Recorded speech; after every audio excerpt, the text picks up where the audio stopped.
Hey, Jet fans, what's going on out there? It's episode 3 of Jets Talk with the Umbros. You've got both Umbro brothers this time. Again, I am Mike. We've got younger brother Nick over here, who's feeling better. Nick, how's the voice going over there?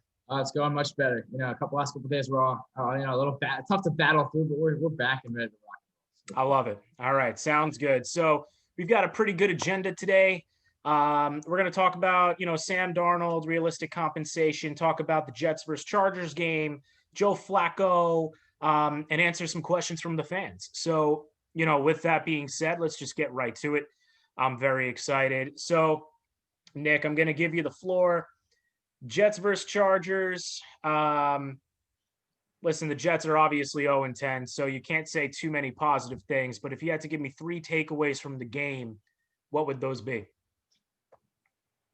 Well, I would say I loved the Jets, how they scored points. It was actually fun to watch. I know they kind of were getting blown out early, but, it was just kind of see them nice. It was nice to see them kind of just move the ball on a defense that's pretty good with a backup quarterback in Joe Flacco. I think a takeaway would be just seeing them score points and put the ball in the end zone rather than kicking field goals. So that's a positive sign. Another takeaway would be I liked how we saw our defense exposed. I think our defense up until that point wasn't a bad defense. But then after getting shredded by a rookie quarterback in Justin Herbert, who's shown he's the real deal, I think we definitely need to address the defense as well. We have a lot to take away from this game. Every new game is worse than the next, but just in my opinion, I think the number one takeaway was just the ability to score points against a pretty good defense, and that's my takeaway. What about you? Yeah, so, obviously the Jets being able to produce on offense is something that we haven't seen in quite some time. Obviously, when they played against the Patriots and they played against the Chargers, they were able to put up some points. Right. So a couple of my biggest takeaways, the Jets wide receiver trio, when together, has actually proven to be a good core. The first half against the Chargers, though, they didn't really make any plays. I don't think they had any catches in the first half between the 3 of them, which is insane. Yeah. But in the second half, a lot of them came true. It's going to lead to my second takeaway, though. Denzel Mims continues to make plays. This man is a stud. This is the 4th week in a row where he's not only shown an ability to, make a play or two. The Jets are continuously looking to target him. He's bringing in pass interference penalties. He's making acrobatic catches. He's making guys miss after the catch. This dude's the real deal. I'm very excited about his future. The second takeaway, the secondary. It's a young secondary. It's an inexperienced secondary. 2 of our starting corners this week were undrafted free agents. So you had to know with Justin Herbert playing the way he is that they were going to struggle. And my third takeaway is Joe Flacco in the clutch, just, not being clutch. He's just finding ways to give games away. In the first half of this week's game, the Jets are up 6-0. Chargers give the ball right back to the Jets, and then what do you do in your own 5-yard line? You throw a pick 6. The worst thing. Lofted it up to the flat. Yeah. Late. You can't do that, man. And it's mistakes like that continuously and turn the tide of games. Like it's you're the giving same story turning over and over and over again. It's the same story. It's insane. But had he not done that, though, we wouldn't still be on track for Trevor Lawrence in the number 1 pick. So that's going to lead us to our next thing. Jets versus Chargers was an entertaining game at that. I'm happy we were able to see some points being scored on the Jets side of things. And one more takeaway. So I don't know if you heard about this, Nick. Yeah. So you know how Darryl Loggins is calling plays now, correct? Yes, correct. All right. So there's a spin to this now. So Darryl Loggins is calling the plays, but he's relaying the play to Adam Gase, who's relaying the play to Joe Flacco. And if Adam Gase doesn't like the play call, he's going to veto it and switch it to something else. Which is, I didn't know that, but that just sounds like the biggest waste of time there could be. It's a waste of time and it's dysfunctional and it's absolutely ridiculous. And again, it's probably why some of the plays that were called were so inexcusable. That's At least why I Darrell don't Law, but that's not saying too much. Right. Anyway, we're going to move on to our second segment here. So, listen, outside of the two picks that basically gave away the games, Joe Flacco has been playing pretty well. Granted, you have Perriman, Mims, and Crowder on the field at the same time. Chris Herndon did make some plays last week. Finally, whether or not he actually has shaken out of his slump is yet to be seen. But Nick, with Sam Darnold continuing to, feel it with his shoulder injury and Joe Flacco playing the way he's playing, does it make sense to start Joe Flacco for the rest of 2020? I wouldn't say it makes sense to start him the rest of 2020. I would say it makes sense to start him until we're in a position where we're at least at number 1 or number 2 in the draft. Just because we know how this goes. We lose the next 2 games. We have however many games left, 3 or 4, and then we end up winning 2 of those. And then we're going to miss out on Trevor Lawrence. We'll miss out on Justin Fields, and we'll somehow end up with 3. So I do think that Joe Flacco right now is the guy for the job. He's, in my opinion, since Joe Flacco took the starting job over, it seems like the players are wanting to play a little bit harder now, in my eyes. So I do like the fight coming at him. I do think Joe Flacco should start the next 2 or 3 weeks just to get Sam healthy, give him some more trade value with that, and then start Sam for the last 2-3 games of the season and just see what he can do with a healthy rookie core. I mean, in my opinion, I don't think he'll be a Jet after this season. There's not much to change that, in my opinion. But with that being said, I do think Joe Flacco should start, and we'll see what happens with Sam. But I think me and you both agree what's going to happen next. Yeah, at this point, the writing is practically on the wall. I'm going to disagree with you, though. I think with Sam, basically, between the shoulder injury and the way things are going, Joe Flacco's been playing well. And to be totally honest with you, the past couple of weeks, it does seem as though Joe Flacco is thriving in this offense a little bit more than Sam Darnold was. Granted, the downfield attempts weren't there when Sam Darnold was playing. Now, whether or not that's on Sam or whether or not that's on the play calling, It's probably a mix of both. I do want to see Sam play with Perriman, Mims, and Crowder on the field at the same time, just to see if there's any difference in his play. Mm-hmm. But when it comes to Sam, we agree that the writing is on the wall for him as a New York Jet. So at this point, get him healthy, let Joe Flacco start the rest of the year, and make sure that Sam Darnold doesn't damage his trade value anymore, because at this point in the game, it seems like the more he plays and the more the team loses, the less the team's going to be willing to pay for him. So I'd say start Flacco. You say start Darnold. You and I would both like to see Darnold. But listen, Flacco at this point, while he is playing well, he's making all the right moves in terms of losing games for us to keep us on track to the number 1 pick. So I say keep the good times rolling, keep the bad times rolling, keep the keep it all going in the direction it's going. Because not only now are we seeing improvement on offense, we're still losing games. I will say this. It's nice to know that we have at least a top 5 backup quarterback in the league. It's nice to actually thrive in that category.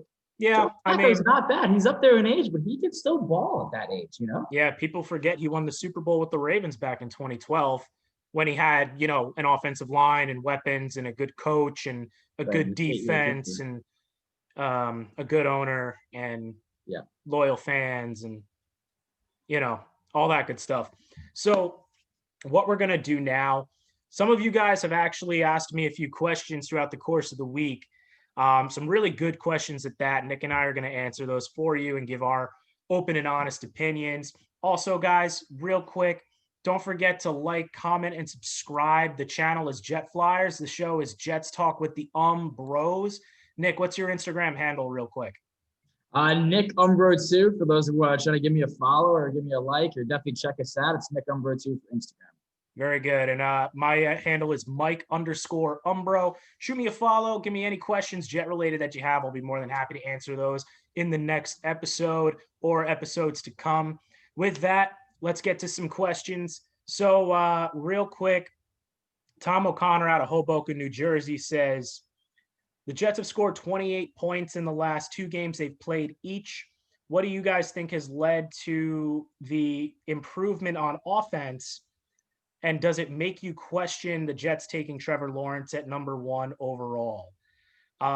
Nick, I'm going to give you the floor first. Yeah.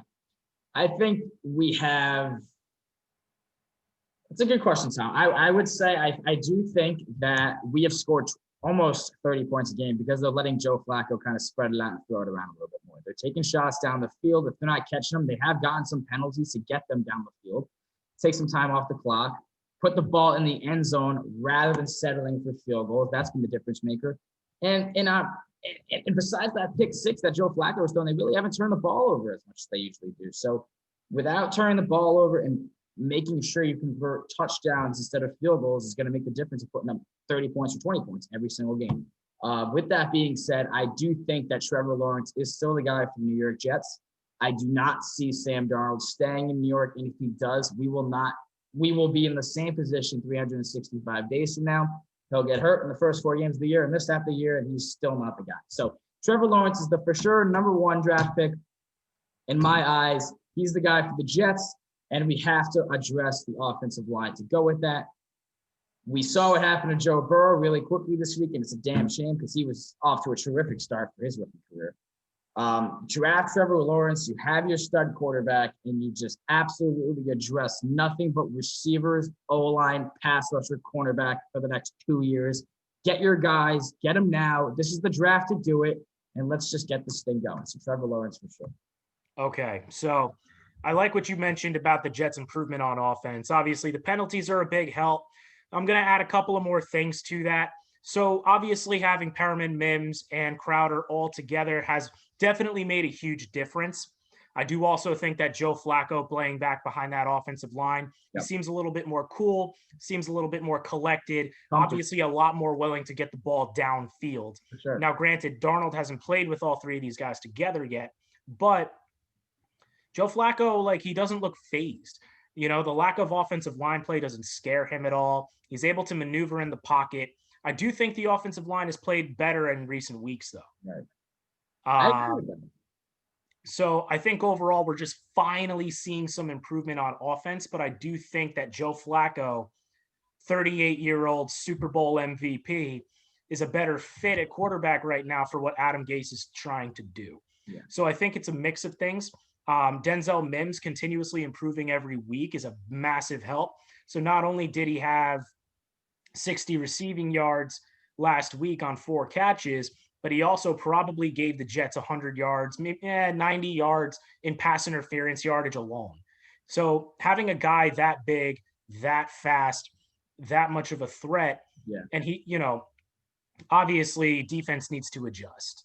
So that's what I think is causing, the bigger improvement of things. Mm-hmm. Also, Frank Gore is 37. He's playing like he's 20. Just to throw it out there. Because at this point, let's be honest, Adam Gase has something either against Michael Pirine or he's got a little bit of a hard-on for Frank Gore. I don't know. But, it's a mix of the two. But for Frank Gore doing what he's doing at that age is very impressive. It is. Now, whether or not I question the Trevor Lawrence pick because of this, Nick, I think you're right. I don't think that's the case because regardless, let's say what you and I have been talking about is true and Joe Flacco does play the rest of the year. Obviously, the message is to all the team and Jet fans, Sam Darnold is gone. Sam Darnold is not going to be a Jet as of next year.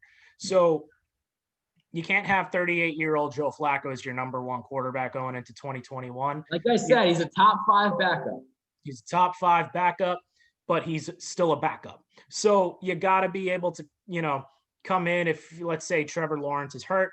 It also does depend, Nick. And think about it for a minute. If the Jets offense is continuously improving and Greg Williams finds some way to make this rookie secondary perform to at least a halfway decent level, they have a chance to win a game or 2. Which, they could potentially beat New England, right? That's probably a game they could win because listen, New England's not good this year. I don't care who we're playing on the field. It's all about who we're playing on the other sideline. Adam Gase is not beating Bill Belichick. I'm sorry, he's not. I mean, the Browns game could be a trap, Who's home for that game? Listen, anything can happen. So if the offense does improve and the Jets do win a game or 2 and somehow miss on the number 1 pick in typical Jets fashion, which, they do that stuff, You and I both know that. But the only way I question the Trevor Lawrence pick is if that happens. If the Jets have number one, personally, I still believe they should trade back, accumulate assets, build your team from inside the trenches out. But I digress. Trevor Lawrence will probably be the pick. Yeah. I think passing on Joe Burrow, and Joe Burrow has proven that he's a stud. Okay, yeah, but then you look at Joe Burrow now, he's in the hospital for a torn ACL and torn MCL because that offensive line is hot garbage. Yeah, but there's a lot of, that's true too. But he also has the most dropbacks in the NFL. So they don't even have, they don't run the ball. There's no balance. Yeah, but you know what it is? They don't surround him. He has some talent at receiver. Since we're talking about Joe Burrow. And this is going to lead to my point. It doesn't matter who your quarterback is anymore. Okay, I'll take that back. It does. Absolutely does. But look at Lamar Jackson right now. He's got some talent around him, but his offensive line is regressing at a rapid rate. And Greg Roman calls the same 6 plays every single series he can. That's correct. You know, Lamar Jackson. So the coaching is a little bit incompetent, and the talent isn't necessarily all there on offense right now for Lamar Jackson to succeed. Mm-hmm. He had an MVP year last year, and now look at him. He's struggling, blaming defenses for knowing the plays, which there's no accountability there. You look at Joe Burrow playing lights out. I'll give it to him. But my God, somebody protect this poor kid. Yeah. You know what I mean? And Zach Taylor needs to go too. I don't think he's a good coach. I don't think he's, I really don't see the big deal with him. But then you flip the script. I'm not talking about Patrick Mahomes because he's on God tier level. But how about Justin Herbert? The man's a rookie. He started, 8 games.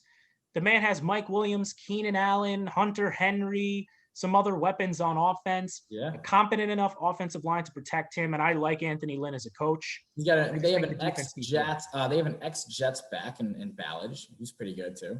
Yeah. Of course, Kalen Ballage leaves Adam Gase, and look what happens. The man can actually play football after all, right? It's Adam Gase. Add him to the list.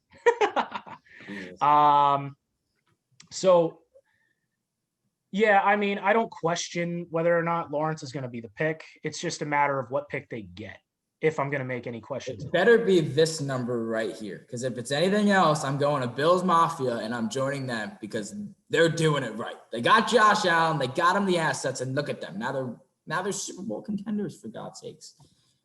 Slow down on that. That's a conversation for another day. We're going to move on to the next question. So Tony out of Chicago says, if the Jets are to trade Sam Darnold, what do you guys think is reasonable compensation for the former number 3 overall pick? I'll start with that. Because it's a 2-part question. We'll get to the second part in a second. What do you think? I think a reasonable trade value right now for Sam Darnold, in my opinion, it just depends on the team's need. Like, it depends. If it's a team where they're desperate for a quarterback, we might be able to get a late 2nd round pick, right? If it's a team building for a future, maybe like a Pittsburgh Steelers or a San Francisco, a team that can give away a 2nd round pick because they know they really don't need one and they're still going to get a future quarterback, 2nd round pick. If it's in any other team, and I was a firm believer that I was a firm believer that it was once a 1st rounder, we'd get one. We ain't getting a 1st rounder for him. It was then. I think we can get a 2nd rounder. In my opinion, I don't think we could get a 2nd rounder right now. I don't. I agree. I think we're better off future getting a 3rd rounder for this year and a 3rd rounder for next year. Stock up on more picks. It's not as high as we might want it to be, but it's value. 2 future picks, 3rd round, top 100 players. That might be your best route. I'm going to go ahead and agree. Listen, at this point, the man has yet to play up to his draft status. This is the 3rd year in a row he's missed time. Yep. 2 of which have been due to injury. Yep. 1 of which from mono, but we'll excuse that. He has yet to play a full season. He's been inconsistent at best with showing real flashes of brilliance. But the potential is there. I see all these NFL analysts out here and NFL execs saying that the Jets will get a 1st round pick.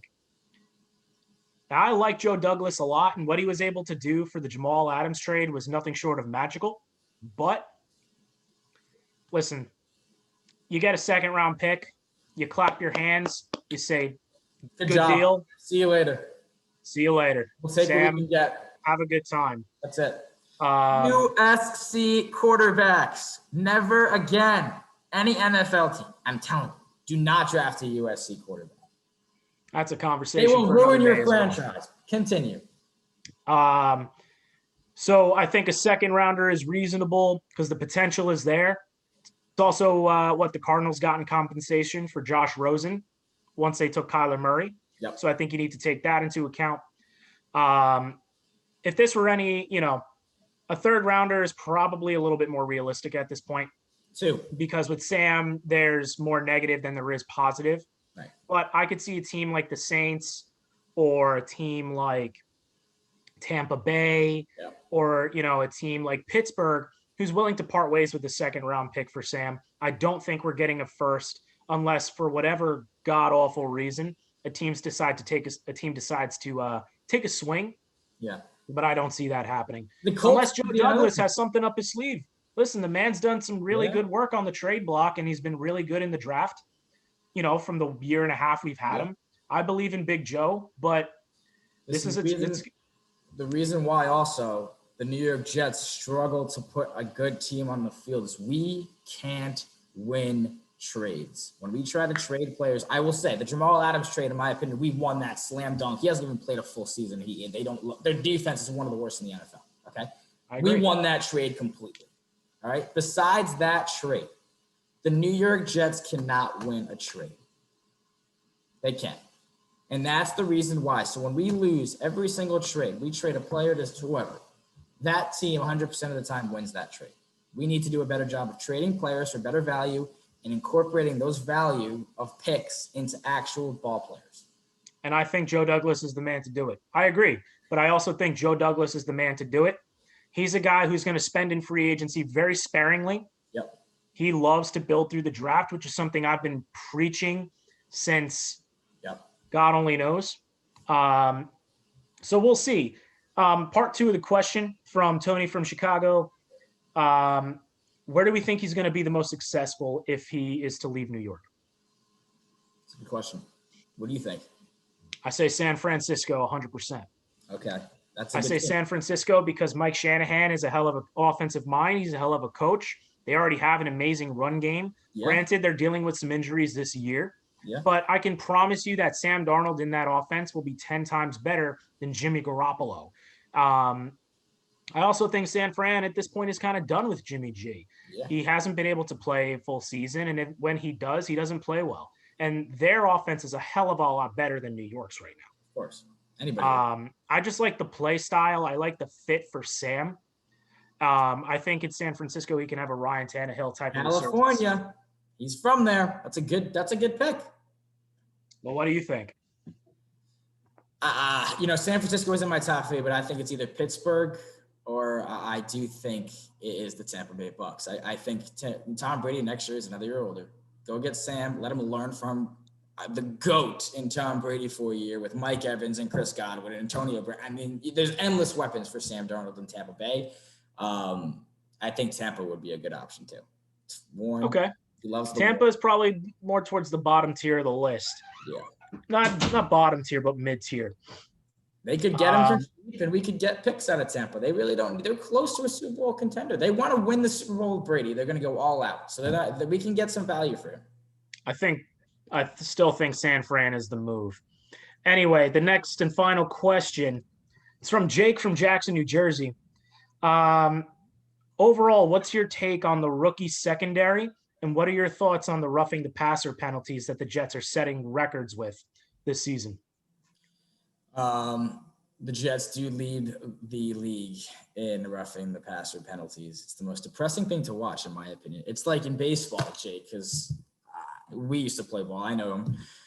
It's like hitting a foul tip and getting out. It's the worst thing to happen in baseball, man. I would rather strike out 100 times over than hit a foul tip in the air and let the catcher catch it, right? Okay. With that being said, when we're 3rd and 22 and the defense is playing a zone coverage and we somehow get to the quarterback and sack him and then we decide to land all 300 pounds on the quarterback, it's probably not the best idea. That comes down to coaching. You got to keep your players disciplined. When you're 0-9, I get it. You're fighting for your lives. You want to win a damn ball game. I get it. It's frustrating, but you also got to stay composed. Just don't hit the quarterback that hard, first off, and don't hit him with your face mask. You're an NFL football player. You should be able to tackle a player without having to use full force. You know what I'm saying? I do agree. I could sit here and argue that 4 out of those 11 were bad calls. So take that into account. Let's say they have 7 roughing the passer penalties in 10 games. I agree. It does come down to coaching. It's not even that they're hitting the quarterback that hard. It's that how late they're hitting the quarterback is egregious. And it's so obvious because the man is already on the ground. You can't let 2 seconds go by and then hit him again. Yeah. You just can't do it. It's not like have some type of composure, like you said. Yep. Have some type of, shit, I might actually fuck my team over if if I actually do this. Only if one of those players thought like that, we'd have a win, Mike. We'd have a win if one of our players that are getting paid millions of dollars said, hey, maybe we shouldn't make this play, you know? Hey, maybe I shouldn't do this, you know? All right, real quick, this is the last part. We'll talk about the rookie secondary that showcased on Monday. 2 of them are making their first starts. The secondary did consist of Ashton Davis at safety. Marcus May, he's not a rookie, but he was the other safety. And then the 2 starting corners were Lamar Jackson, undrafted out of Nebraska, and then Bryce Hall, who went drafted in the 5th round out of Virginia. So, Nick, I'm going to give you the floor, but what are your thoughts on their performance? Absolutely. This might sound weird, but I'm going to try to word this correctly, okay? Ashton Davis reminds me a lot like Taysom Hill on the defensive side of the ball. Taysom Hill can play tight end. He can play quarterback. He can play anything. Ashton Davis, in my opinion, yes, he's a free safety, but he can also play strong safety. He can play nickel. He can play corner. He's kind of that type of guy in the defense. I think in a few years he'll be a great defensive player. So it's fun to see him get going as well. Yep. Lamar Jackson, I think we cut him. I don't think he'll be anything special. We won't talk about Lamar Jackson because there's only one Lamar Jackson, in my opinion. All right. Bryce Hall, I think we want to be excited about Bryce Hall because he's, a blue-collared kid from Virginia. He wants to be successful. He can't stay healthy to get on the field. I think we want that for him. But when I see Bryce Hall, I kind of think of Quincy Enunwa, a kid that wants to be good but can't stay on the field. There's a lot of excitement from Bryce Hall and Ashton Davis, so it's going to be exciting to see what they do come the future. But yeah, this is a rookie year for them. They're learning. Leave them out there full time. Let them play every single snap if they can, and let them learn on their feet, thrown into the fire. Very interesting. I'm going to agree. So I'm going to throw some stats at you real quick. Yeah. So Lamar Jackson was thrown at 8 times. Smart. 8 pass completions. Smart. Bryce Hall was thrown at 9 times. 9 completions. So they went 0 for 17 or 16. I'm not done. Ashton Davis, I believe he was thrown at 6 times. 6 pass completions. You know why we lost this game now. Yeah, so obviously Justin Herbert's been playing lights out, but my God. Now listen, you got to give this crew the benefit of the doubt. We don't really have a pass rush outside of Quinnen Williams. I think we should have traded him still, but continue. That's a conversation for next week. We can definitely have that. But listen, Greg Williams, as much as he shouldn't be saying it, yeah, he's right. He's been forced to make lemonade out of apples. And the New York Jets are highly allergic to apples. So there we go. The doctor's been around quite a bit for them too. So, but anyway, so granted, it's a young, very experienced secondary. I think if you throw a young rookie quarterback who isn't amazing at them, I think they play a little bit better. I just think the fact that Justin Herbert's been so hot and the receivers on the Chargers are so good, I just think it was an unfortunate circumstance. Yes. Now listen, Ashton Davis is a hell of a player, or at least he's gonna be in my eyes. But you can tell when that man is playing confused. When he's confused and he doesn't know what's going on. Throw out. He's not playing. He's not, playing to his full potential. But when he's comfortable, like we saw in New England, and he's flying around and he knows what he's doing, right. He flies around, he makes a play or two, and he plays pretty well. He can be a Taysom Hill for a defense. If He, that makes you sense. know, I see potential there. I just think it's a matter of being comfortable and learning the defense and getting reps. Bryce Hall, listen, the man had a second round grade on him, and we got him in the 5th round. The only reason why he slid so far was because of the injury. Right. Obviously, he hasn't played football in a long time. I think he just needs to get more practice reps in. I think he needs to get more game reps in. I think the man just needs to continuously play football to actually get acclimated to the pro game. And I'm not even saying this from just watching. I'm telling you from experience. Outside of quarterback, cornerback is the hardest position to play in the NFL. I would agree Hands down. Because if you get beat, everybody sees it. Yeah. Now listen, Lamar Jackson. He was way down in the depth chart to start the year. He probably shouldn't even be playing this year. He wouldn't be playing on any other NFL roster. I don't see much from him. Who knows? He could get better, but I'm not seeing it. I don't think he's that good. But overall, it's a very inexperienced secondary. And, it's a young defensive line. And honestly, the linebackers are very young and inexperienced Henry as well. Anderson. Yeah, but, Henry Anderson does this. He shows up in weeks 10, 11, and 12 and then disappears again after not playing well for the first 9 weeks. That's true. So, that's true. I mean, whatever. I still think the Jets need a dominant outside pass rush presence. And we could talk about that next week as well. But, Nick, it's been great. Jake, Tony, Tom, thank you guys so much for the questions. I'm Mike. This is Nick. You are watching Jets Talk with the Umbros. Don't forget to like, comment, and subscribe. Thanks a lot, guys. Until next week. And as always, go Jets. Go Jets. Have a good one.